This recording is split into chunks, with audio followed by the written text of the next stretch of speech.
Hi எல்லாருக்கும் வணக்கங்க. Welcome to Edumatics plus. தேடி கல்வி தன்னார்வலர்கள் கவனத்திற்கு. இது வந்து ரொம்ப முக்கியமான ஒரு விஷயம். இளம் தேடி கல்வி தன்னார்வலர்கள் டெய்லியும் வந்து அட்டெண்டன்ஸ் போடணும். ஸோ அட்டெண்டன்ஸ் போடுறப்ப வந்து பார்த்திங்கன்னா மாணவருடைய வருகை அதில் போய்ட்டு நீங்கள் அட்டெண்டன்ஸ் போடுவீங்க. அதில் வந்து காமிக்கிற ஸ்டூடெண்ட்ஸுக்கு மட்டும்தான் நம்மளால் வந்து ஆப்பில் அட்டெண்டன்ஸ் போட முடியும்.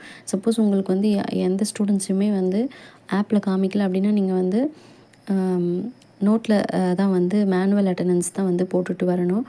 மாணவர் சேர்க்கை அப்படிங்கிறதுல வந்து நீங்கள் ஸ்டூடெண்ட்ஸை வந்து ஆட் பண்ணிக்கோங்க. ஸ்டூடெண்ட்ஸை எம்எஸ் நம்பர் வச்சுருந்தீங்கன்னா எம்எஸ் நம்பர் மூலமாக அட்டன் பண்ணலாம்.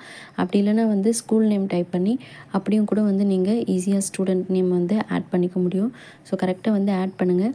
ஆட் பண்ணி ஒரு சில பேருக்கு உடனே வந்து ஆட் ஆன லிஸ்ட் வந்து காமிச்சிடும். சில பேருக்கு வந்து 1 or 2 டேஸ்க்கு அப்புறம் தான் அந்த லிஸ்ட்டு காமிக்கும். ஸோ அதனால் வெயிட் பண்ணி செக் பண்ணி பாருங்கள்.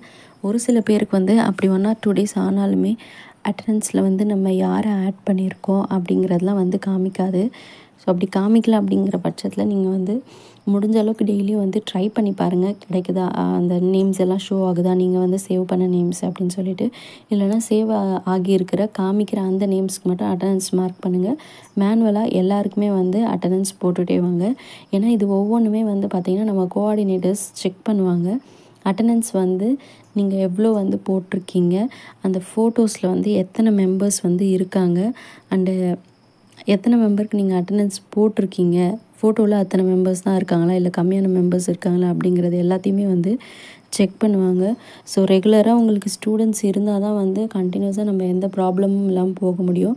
ஏற்கனவே உங்களுக்கு தெரியும், மார்ச் மந்த் அட்டெண்டன்ஸை வச்சு நிறைய பேரை வந்து எலிமினேட் பண்ணிட்டாங்க. ஸோ அதனால் கவனமாக இருங்க. ஒன்லி இது மட்டுமே வந்து பேஸ் பண்ணி வந்து மையத்தை வந்து செயல்பட வைக்க மாட்டாங்க.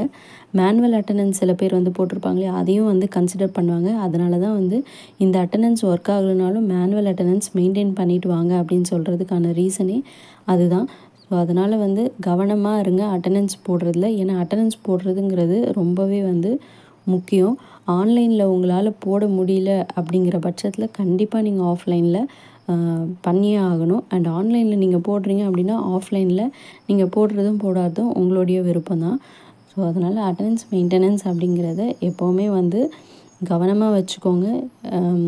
ஒரு நாள் 2 நாள் சேர்த்து போட்டுக்கலாம் அப்படிலாம் வந்து நினைக்காதீங்க. அன்னன்னைக்கு வர ஸ்டூடெண்ட்ஸ்க்கு அன்னன்னைக்கு வந்து அட்டெண்டன்ஸ் போட்டுருங்க. தேங்க்யூ.